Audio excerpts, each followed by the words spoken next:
Hello and welcome to Series 2, Episode 6 of the Healthy Aging Podcast. This is the very last in this series of nutrition, and we have had some wonderful guests, and today is no exception. So, Susie, could you give our lovely guest an introduction, please?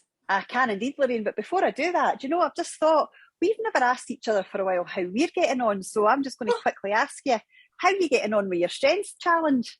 Oh, I'm absolutely loving my strength challenge, actually.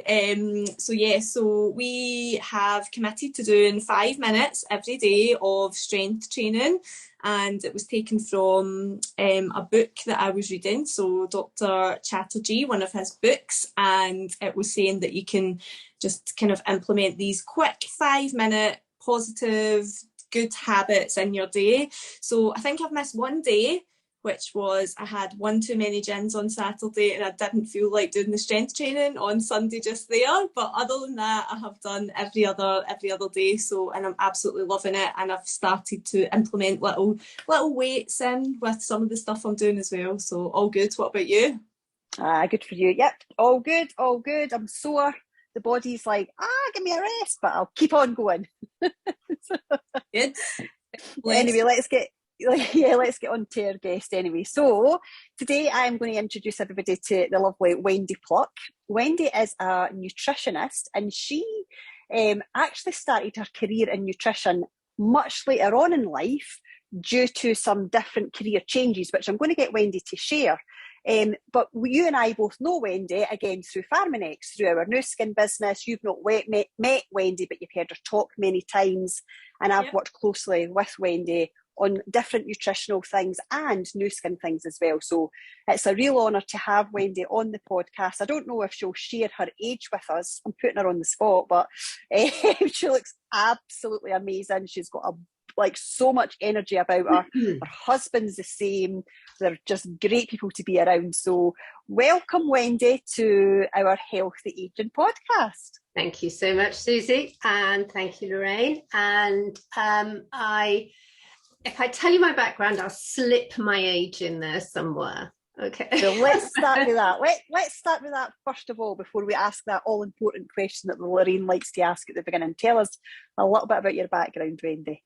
Okay, so I left school very, very early due to a car accident. Anyway, lots of little bits of a career and didn't really work out.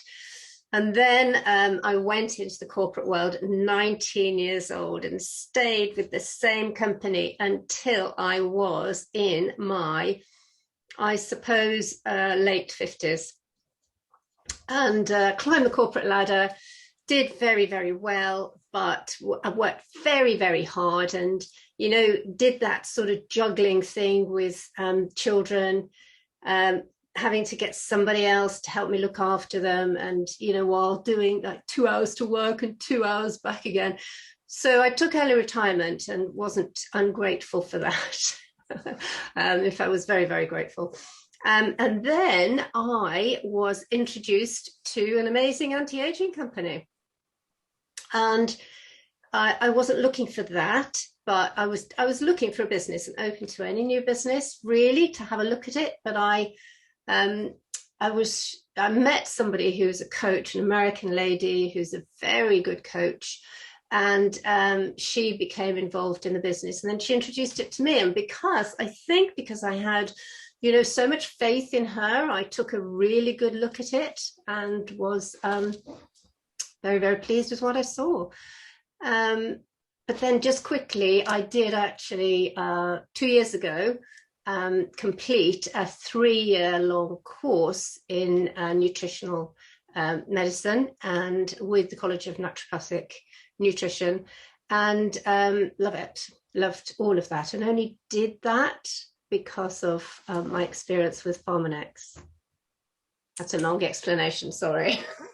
No, that's fab. Thank you so much. And it's so interesting just to hear to hear your history and your background, and just I love the fact that you are committed to kind of lifelong learning as well. And I think when we get passionate about something again, we want to learn everything there is to know, don't we? So Wendy, thanks. And we always start the podcast by asking our guests what their top 3 tips for healthy aging would be. So if you could share yours, I'm so excited to hear what they are. Okay, well, thank you. And now my first one is not the most obvious, I think, having a background in nutrition now, but my very first one is making sure that you get enough sleep every night. That is so important because we all know that our body repairs itself at night, but so does your brain. So this is so important for, long-term health. Sleep deprivation can cause all sorts of really bad illnesses, all of the chronic illnesses that we all know, like, for example, cancer, diabetes, it can be Alzheimer's, dementia, all of those things. And most people, aren't really aware of what it can do to you if you suffer with long-term chronic lack of sleep. And we can blame our computers, we can blame our iPhones, but I think if people become more aware of it, then I think that's really important. Just a few more things on that. Yeah. Sleep is really good to boost your immunity. And sleep can also help you manage your weight. If you are very tired, what you do, usually you reach for the carbs, don't you? To keep you going, you do. But it's a little bit more scientific than that, actually, because this is about a couple of hormones. Now, sleep-deprived people are apparently known to have reduced levels of leptin. Leptin is a hormone that makes you feel full. And also, they have higher levels of ghrelin, which is a hunger-stimulating hormone. Now, that's a fact. And that I found really, really interesting. But we all know, I think, if we feel a bit tired, we grab for more food, don't we? Yeah. So, as far as the anti-aging bit, as far as what we look like is concerned, of course, if you don't get enough sleep, what are you going to do? You're going to get some dark circles under the eyes, maybe baggy eyelids. Maybe you'll look pale, won't you? Because if you have a good night's sleep, you'll look more refreshed. Your complexion will be brighter. So that's my first one. Get it. Shall I go on to my number 2? Yes, please. I think exercise is so important for anti-aging. And there's a tendency as you get older just to stop doing it. And it's something maybe that younger people do. But the sort of exercise I think that's important as you get older is like habitual exercise, maybe low-level exercise. So natural exercise, so walking, doing lots of walking. I try and do 10,000 steps a day. I've got my Fitbit on here. Most days I do it. Some days I don't, and I get a bit cross with myself. Some days I do much more. But I think the exercise bit for me is about walking, about gardening, housekeeping, all of these things. Just keep moving, because I think as you really get much older, I think if you stop using something, you'll lose it. You'll lose the ability to do it. Now, of course, I know the gym's really important. I'm personally not a runner, not a gym goer, but I am a sort of more natural exercise person. But I think it's all good. As long as if you are like heavily into weights or heavily into the gym, then, I think you just got to eat more antioxidants and things like that. Yeah. So exercise is my number 2, but my number 3 and probably my most important, because this is what I spent 3 years actually studying. And that is about being aware of what you eat and what you drink. You are exactly what you eat and drink. And you know, whether it's good or whether it's bad, it's going to have an effect on your body, positive or negative. It is, whatever it is. You know, are you drinking enough water? Are you drinking Coca-Cola? Oh, it's a massive difference to your body. So we should all be eating much more fruit and vegetables. That's my main message, okay? And most people don't. And I think they don't, possibly because, you know, we all get into bad habits, don't we? And it's easy to get convenience food and not cook from scratch. I actually take a joy in cooking from scratch. Do you guys? Yeah, much more so now. It's kind of come up, hasn't it, Susie, a lot over the last few weeks, and it's been, we've discussed it a lot with people over the last few weeks. And you know, I always say now, when I make something, made with love, and when I'm making it, actually make it with love, because just to actually put that into the process of cooking something. But a lot of it, and I mean, we've only been doing this for kind of 6 weeks, but it's just, it really has changed my mindset on cooking from scratch. Yeah, I'm a more a yes and no person, so I don't love it. So your question was, do you love cooking from scratch? No, I don't love it. I am not a cook by any means. It's just not something that, do you know what it comes down to, Wendy? I don't prioritise it, and I don't make enough time for it. But I eat well. So I do definitely arrange a lot of business meetings around tea time. And so I do eat out a lot, but I eat out in really good restaurants. I like a lot of salads. I like a lot of homemade soups. So, like, I'm happy to make homemade soups and things. And that would be my biggest thing that I would make, would be soups and salads, because it's just, they're simple and easy for me.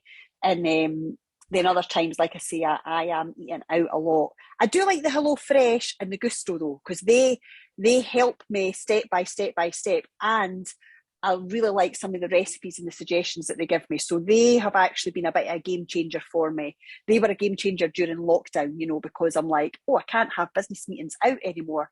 What am I going to do? But I love eating fresh food, like you say, getting cooked from scratch. And yeah, when we move to America, I've already told Chris I'm going to get a chef. That's a great thing to do.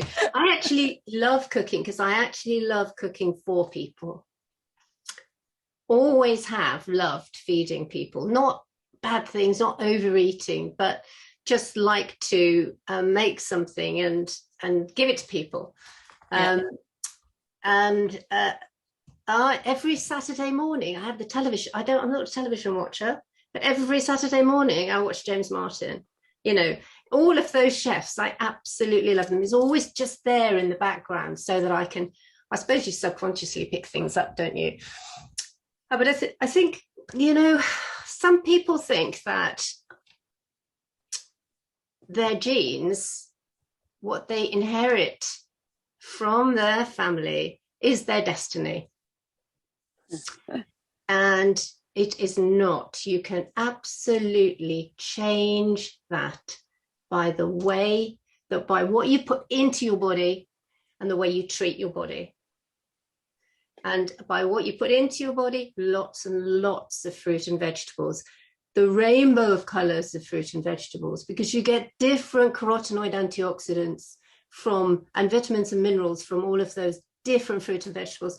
You know, I've met people who've said, oh, I'm fine, I eat like a punnet of blueberries every day. Well, that's great. But some other fruit and vegetables would probably be helpful as well, because it is about, you know, different fruit and veg. And this definitely helps with the anti-aging process. Definitely. Because it's about aging internally as well as obviously what we look like. Yeah. So, I'm a fruit and veg girl. More veg. More veg, yeah, absolutely. So it's really funny, because when we hear people's top 3 tips, Lorraine and I are always desperate to then jump in and start asking questions, and I always beat Lorraine to it, because I don't have any patience. I'm writing notes. Lorraine writes notes and I'm louder. And there's a few things instantly that I want to ask you, but the first one I'm going to come to, because we haven't spoken a lot about this at all in the podcast, it's definitely something I wanted to cover more, and it was that subject of epigenetics. And you said it perfectly. People believe that their genes, are what they're destined by that, and they're absolutely not. When you look and study, and I've only looked at the very surface of epigenetics, but it's absolutely fascinating how what we choose to put into our body affects how our genes express themselves so that we age differently. So it's not that our genes change. It's like, what we're born with is what we die with. However, we can influence how they express themselves. Would that be an accurate way of explaining that, Wendy? It's a great way of explaining it. So you can look at twins who have similar genes, and you look at the twin who oh, thank you, my cup of tea. It's amazing, thank you so much. That's a green tea. It's not normally, no, it isn't. I don't drink green tea. I just take green tea supplements. So it is about the way your genes are expressed, because you can look at twins, and depending on how they live their life, one can look much better and younger than the other. And that can depend on their diets, the way they treat their body, how much sun they get, how much exercise they get, all of those things. So every single thing you do, and some people will say, I'm too old to change. It's not going to make any difference to me. That is absolutely not correct. It will make a difference if you make a change. I've got evidence here in my own home of that. Somebody perhaps who smoked until they're really quite old doesn't think it'll make any difference if they stop. It makes a difference, because you are stopping that poison going into your body, for example. That's just an example. And if you have a poor diet, if you make that change to actually put lots of fruit and veg into your body, you will see a difference, definitely, and you will feel quite different. So I love that phrase, your genes are not your destiny. Some people really believe that it is. My mother had this, my grandmother had this, therefore I am bound to. No, not at all. You can have your genes checked. You can have your gene profile done. I've had it done, my whole genome done once, and then specific other genes tested as well, and so has John. But the genetic differences that you have, you can then actually sort of make changes to what you put into your body, to the vitamins that you take, that will help you to, not go on that path of the problems that maybe your ancestors had. And so where did you and John get your genes checked then, Wendy? Do you remember? Oh, yeah. Yes, you can go to 23andMe, which will do your whole genome. And you just pop it into Google, 23, the number, and me. It's not as expensive as it used to be. It used to be very expensive to get this done. I think we had ours done about 4 years ago, something like that, when I was actually doing my nutrition course. And it can be very beneficial, because with John, we actually found that his body was not making enough glutathione. Right. And therefore, the most sensible thing to do was to supplement with that. Okay. Because our body makes our own antioxidants, and glutathione is absolutely essential, but John wasn't. So he was dependent on the antioxidants he was putting into his body. So, but now he takes a regular supplement of that. And so, there can be lots of benefits anyway. But yeah, so your genes are, it is exactly what you do that will help your genes to express better and younger, more youthfully. So see when, because obviously we've spoken about the biophotonic scanner on this podcast, and for people that if this is the first time they've tuned in, if they listen to episode number 4, they'll hear about the biophotonic scanner. But when John was being scanned prior to getting his gene test, what was has his scan score improved since he got the gene test and realised the differences that he had to make? No, it's different things that we're scanning. So we're scanning for carotenoid antioxidants. Mm-hmm. The antioxidants that you get directly from fruit and veg. Okay. Okay. So it is literally, it's a blue light hitting the skin. That blue light is at a certain frequency that reacts with the carotenoid molecules in the skin, bounces back as a green light, gives you a skin carotenoid score. And the key is that is scientifically proven to be a good indication of the body's overall antioxidant status. Now, you get different antioxidants. You get the antioxidants you get in green tea, you get your own glutathione. It's not measuring those. Okay. It's measuring the carotenoid antioxidants from the colour in the fruit and the vegetables, which are essential, which is why I just do talk a lot about eating. Increasing your consumption of vegetables and fruit. So this is the scanner. And so I'm just going to say, for people that are listening and not watching, Wendy's just showing us the scanner just now, because we do put this onto YouTube as well. So she's just letting us see the scanner. So you can jump onto YouTube and see it. Okay. But just for those who can't see it, it's a small device. And you simply, someone simply puts their hand on it, and a blue light is emitted, reacts with those carotenoid antioxidants in the skin, and gives you a skin carotenoid score. Now this, you can't feel it. It's really quick. It's only 30 seconds. And it's quite remarkable, because, you'll get a number from anything from less than 10,000, and it could be 100,000. And of course you want a high score, because we're measuring antioxidants, and those antioxidants are helping to protect our bodies from that free radical damage. When I first scanned myself, I think I was 40,000.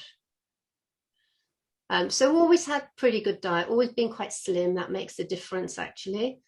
And then started taking supplements and was more aware of my diet. And my score now is always around about 65 to 70,000. Fantastic. I know some people score up to 100,000. That's not you, Susie, is it? Yes, I'm 104,000 at the moment. It's incredible, amazing. It's amazing. And I love to tell people at every opportunity, Wendy. So I'll just say it again, 104,000 is what I am at the moment. I don't think that's come up, Susie, that you're able to get it. I actually paid Wendy before we came on the podcast to ask me that question. Can I just sort of paint the picture for people here about the scanner and what your score, how you can affect your score? Of course. First of all, your score is, to some degree, it's about genetics, to some degree, and about how your body absorbs these antioxidants. Okay, so it's about your genes. It's, of course, about what you put into your body. So there are lots of fruit and vegetables that you put into your body, but there are other things as well. There is stress. Stress plays such a big part in your antioxidant levels. If you do go through a particularly stressful time, you will have a lower score with the scanner, definitely. Because stress actually plays havoc with your overall health, particularly long-term chronic stress. Bouts of stress, short-term, they're not that bad for you, but if this is long-term, it can be. So you've got what you put into your body, you've got your genes, you've got your stress levels, Also exercise, of course, that has an effect. People who over-exercise can actually use up more antioxidants and therefore need to replace them more.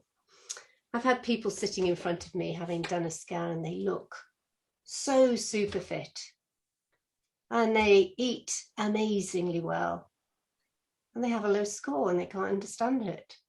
Always, though, with the right questions, you can actually find the answer. And sometimes it can be because they exercise a lot and they're not actually compensating for that.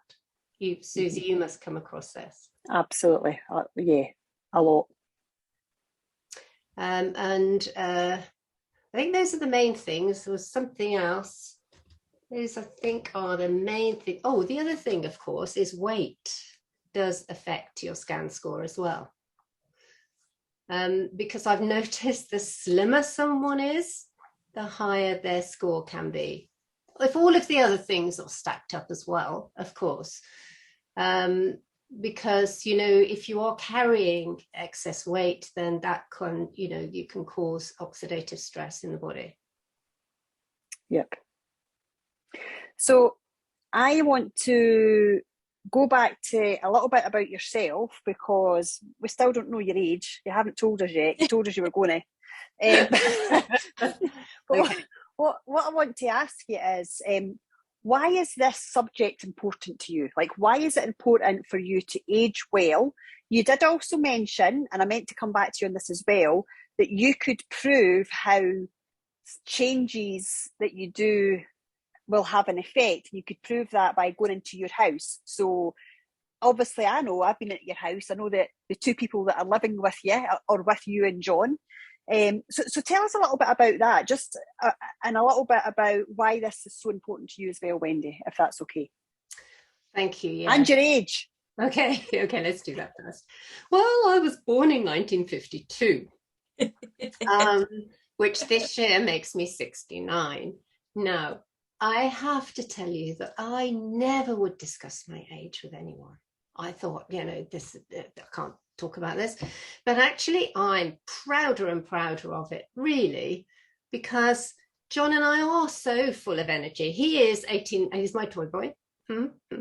He's 18 months younger than me, and we both know lots about food. He eats even more super healthily than I do. He will not eat carbs. He doesn't touch bread, doesn't touch sugar. You know, all of those things. I can. We're different, you know, so they affect people in different ways. Anyway, I just want to be young as long as possible and enjoy life. I think, you know, and I spoke to you about this, Susie, it was really hard for me to choose three things, because another one is having a positive mental attitude, seeing the bright side of life. You know, there's every cloud has a silver lining. All of these things are true. You know, smile and the world smiles with you. All of those things. I so believe them. And so you asked me about who lives here. I know you know who lives here. So who lives here? My mother lives here. She is 91. And John's mother lives here. She is 94.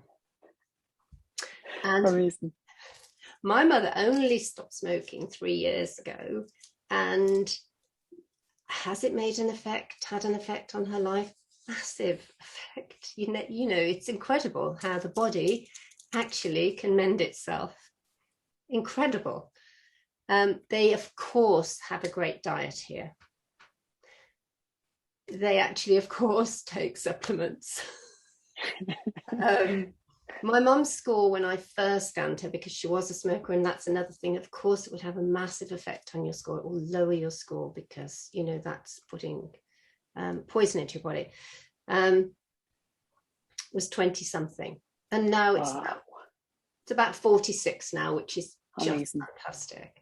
And John's mom never smoked, very laid back.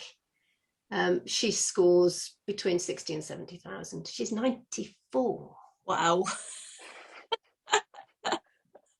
They're amazing. It's just this Brilliant. one thing I want, I try and keep them moving as well. Just lift, doing all this, raising your arms, moving around, walking as much as you can. All of those things, but they're fantastic for their age. Love it. And then the other thing I wanted to mention, sorry, Lorraine, if you're trying to jump in here. This is my last one, Lorraine, and then I'm handing over to you, okay? I remember when you came off your nutritional course, you and I were in London at a meeting. I remember it clear as anything. And I remember you saying to me, I asked you, how was it? What did you learn? Was it valuable? And you were just like, it was phenomenal, Susie. You were telling me lots about it. And you said to me, one of the most important things is what you just said at the beginning, you need to get enough sleep. But it wasn't just about getting enough sleep. It was the hour or two before you went to bed as well, how important that was. And that literally changed when you told me that. I'm quite a good person that implements things when people tell me, and I implemented that. So can you share a little bit about that as well, please, Wendy? Yeah, the one thing that I think probably lots of people have experienced and they don't really maybe understand, if you can't sleep when you go to bed, you might have had your phone up there and messing with your phone right up to the point of going to sleep. That will interfere with your hormones. And this light that you're getting, then that will make it so much more difficult for you to sleep. So the thing to do is 2 hours, at least 2 hours before you go to bed. You put down you stay away from the computer screen, you put down your phone and you don't touch it.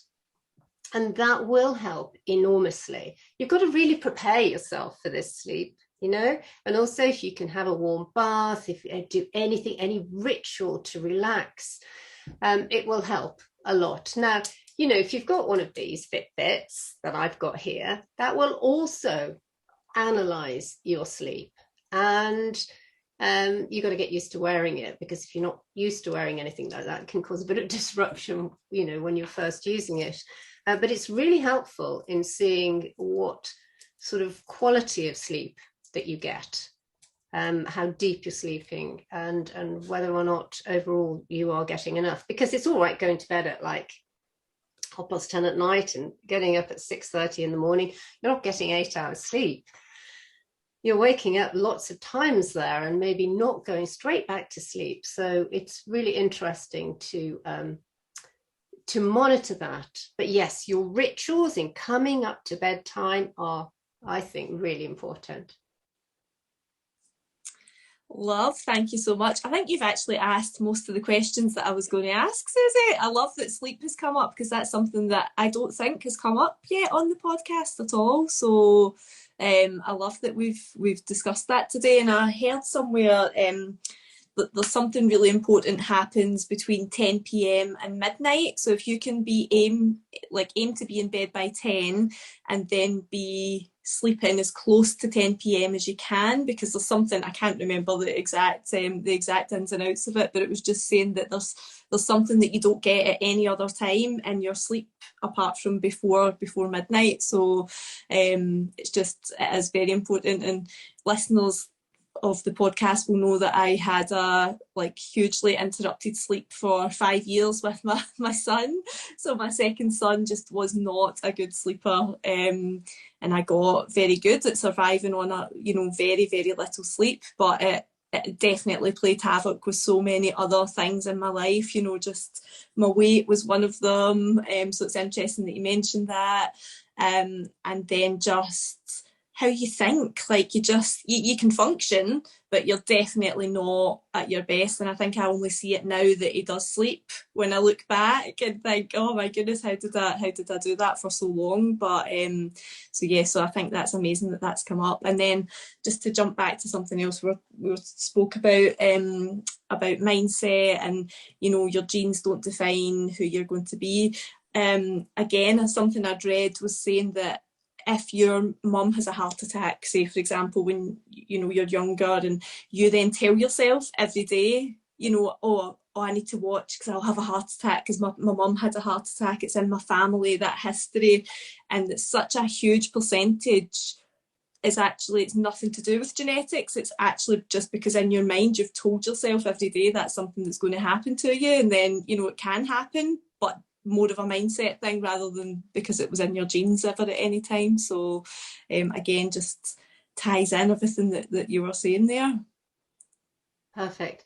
And you just got to, if that is the case, then you just got to develop the good habits that are protecting you against those things, maybe the cardiovascular disease or whatever it is.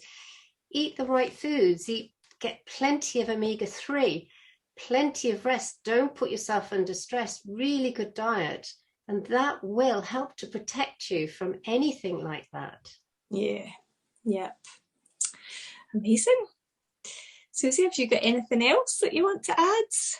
No, I'm all good. I'm waiting for that last question. I know. So we start the podcast in the same way and we end the podcast in the same way, Wendy. So that is to ask if you were to give our listeners one thing that they could go and implement in their lives right now that would help them towards healthy aging, what would the one thing be? Okay. I know. So of course I was expecting the question. And for me, it's actually hard picking the one thing.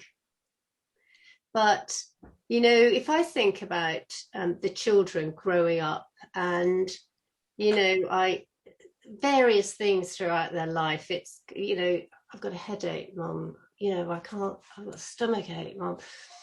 Mum always said, drink some water. So much so that they didn't, you know, they just did it in the end. I think we suffer so much because we don't hydrate ourselves properly. So, and that's, you know, of course, as you get older, that's a bigger problem. And you'll know many old people that don't drink enough. That can be very serious as people get older. So here's the tip.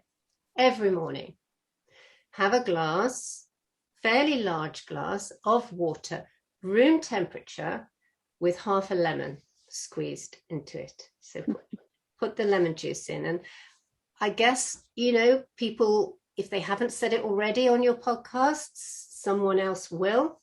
But for me, it's so important because that vitamin C is very anti-aging. Those antioxidants are very good for your body. And actually, although the lemon is acidic, naturally, when it goes into your body, it's alkaline. And we know that that is better for you internally than having an being acidic inside. So I think that's my top tip. Room temperature, not too cold, not hot. Large glass with the juice of half a lemon every day. Now, some people will say, oh, the enamel on my teeth. Just drink it quickly and then wash your mouth out or have a peppermint tea or something like that. The benefits will be amazing for you, but then stay hydrated throughout the day. So that is a tip that we got a few weeks ago, Wendy. Exact, and it was Elfa. You know Elfa. I do. That gave that tip. And the day she gave that tip, like I say, I'm good at implementing change, I started it. And every single morning, since Elfa has said that, every single morning, without fail, I drink a litre of water with a full squeezed lemon, because I actually drink it in two halves. So I drink 500 mils with half a lemon, then another 500 with half a lemon. And I do it every single morning, and I feel a difference with it. I can't even tell you what it is, but even as I'm drinking it, I can actually feel my body getting hydrated. And it takes me literally 2 minutes in the morning to do it. It's the easiest thing that someone's asked me to implement into my schedule. You know, I'm like, oh, that's no problem at all. And I remember, I like back home in Northampton, I've got like a special lemon squeezer, which I just love. I think I got it from the Betterware. I just absolutely love it. But I'm up in Scotland just now at my mum's, and we don't have one here. And I saw a girl one day who does this as well. She drinks her water and her lemon. And what she does, I'm just giving this as a wee tip, because I was like, why have I never thought of this before? She gets a teaspoon and she sticks it in the lemon and she scrapes it all out. And all the juice comes out of it. So that's what I've been doing when I've been up at mum's. It's like I make sure I get every last bit of juice out of it. And yeah, it's been brilliant. So thank you so much for that tip, Wendy. Really, really appreciate it. And listen, really, really appreciate your time this afternoon. Now, if anybody wants to find out more about you, where can they find you? Oh, where can you find me? On Facebook? You can find me on Facebook, or you can find me on wendypluck.com. Yeah. Awesome, lovely. So yeah, go and find Wendy on Facebook, guys, Wendy Pluck, or have a look at our website, wendypluck.com, where you can find out more about Wendy, more about nutrition. And again, for us, follow us on the Instagram, Healthy Aging Podcast. Check us out on YouTube, Healthy Aging Podcast, and on Facebook as well. Although we've not been that active on Facebook, Lorraine, we really need to get back onto that, don't we? But that's where you'll find us. And to listen to our podcast, you'll find us on all of the main podcast channels. So thank you so much, everybody, for tuning in. Lorraine, I look forward to speaking with you next week when we start talking exercise. That was your second tip, Wendy. But yes, that's what we're going into next week. We're going to start talking about exercise, and that will be a great 6 weeks to see the different guest speakers that we have on there. And Lorraine, I know it's your favourite topic, so we have lots of fun on that one, aren't we? So much knowledge to share, people. You do not want to know. Have a great week, everybody. Thanks for having me, guys. Thank you so much. Thank you.